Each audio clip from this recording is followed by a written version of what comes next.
बच्चों, आज हम भिन्न को पेपर गतिविधि से समझेंगे। तो चलिए, इसके लिए हमने कुछ पट्टियां काट रखी हैं। आप इस तरह से पट्टी काट सकते हैं या फिर कुछ सर्कल्स भी काट सकते हैं, जैसे आपको ये देख रहे हैं। अब हमें क्या करना है कि ये देखिए, ये एक पट्टी है। अब हम इसे क्या करेंगे, बीच से मोड़ देंगे। ये देखिए, इस तरीके से।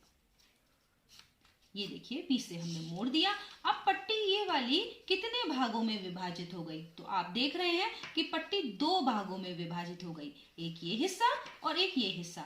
इसमें से एक हिस्से को अगर हम ले लेंगे, दो हिस्सों में से एक हिस्सा, और उसको कलर करेंगे, तो देखिए आप इसको कलर कर सकते हैं। ये देखिए, मैंने इसको कलर कर दिया। आप भी ऐसे ही करिएगा। तो ये हिस्सा दोनों हिस्सों का कितना भाग है? तो ये भाग है दो हिस्सों में से एक हिस्सा, अर्थात 1/2। तो ये कौन सी भिन्न है? 1/2। तो चलिए हम इस पे लिख देते हैं 1/2। ठीक है, तो ये भी 1/2 है और ये भी 1/2 है। जो ये वाला पार्ट है, ये भी 1/2, ये भी 1/2, अर्थात दो हिस्सों में से एक हिस्सा। अब हम दूसरी भिन्न को प्रदर्शित करेंगे इसी पट्टी से। अब क्या करेंगे कि हम इसको इस तरीके से एक बार मोड़ेंगे और दोबारा वापस फिर मोड़ देंगे। अब पट्टी खोल के देखिए कितने हिस्से हुए होंगे। हाँ, आप समझ गए होंगे कि इस पट्टी के 4 हिस्से हुए। अगर हमें इसमें से 1/4 को प्रदर्शित करना है तो आप कितने हिस्से रंगेंगे? तो 4 हिस्सों में से एक हिस्सा रंगेंगे, ये आप जानते होंगे। तो चलिए हम एक हिस्से को रंग देते हैं।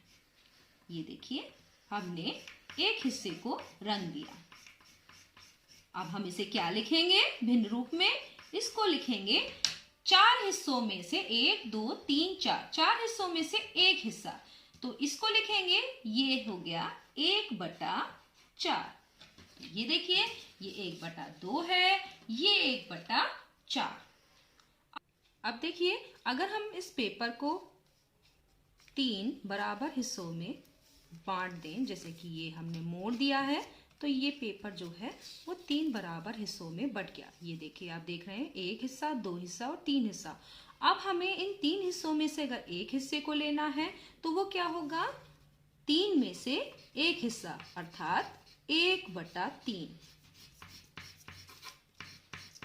ये हो गया 1/3। और अगर हमें 2/3 दिखाना है तो हम क्या करेंगे? 3 हिस्सों में से कितने हिस्से रंगेंगे? हम 2 हिस्से रंगेंगे। तो अब ये हो गया हमारा 2/3। ये 1/3, ये दोनों मिलकर 2/3। ठीक है, तो हम इसको लिख देंगे 2/3। ये जो कलर्ड हिस्सा है ये पूरे का कितना है? 2/3।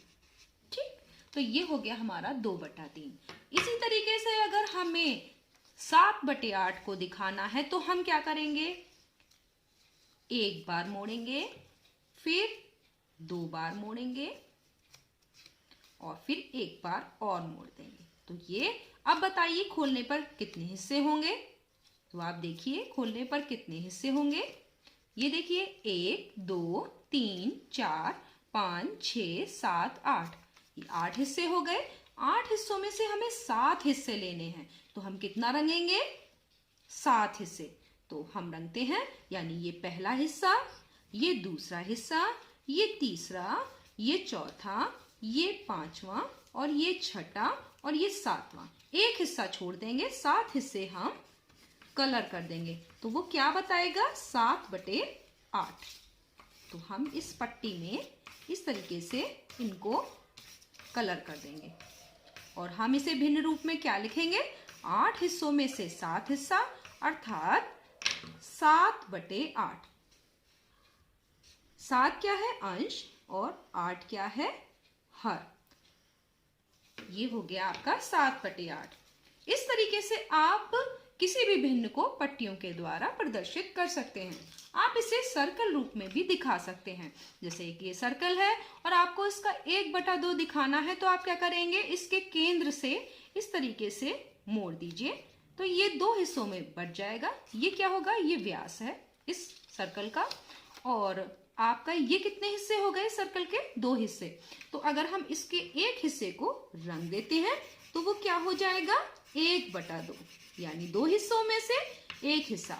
तो आपने पट्टी काट के बनाया था, आप उसे सर्कल से भी दिखा सकते हैं। तो ये क्या हो गया? 1/2।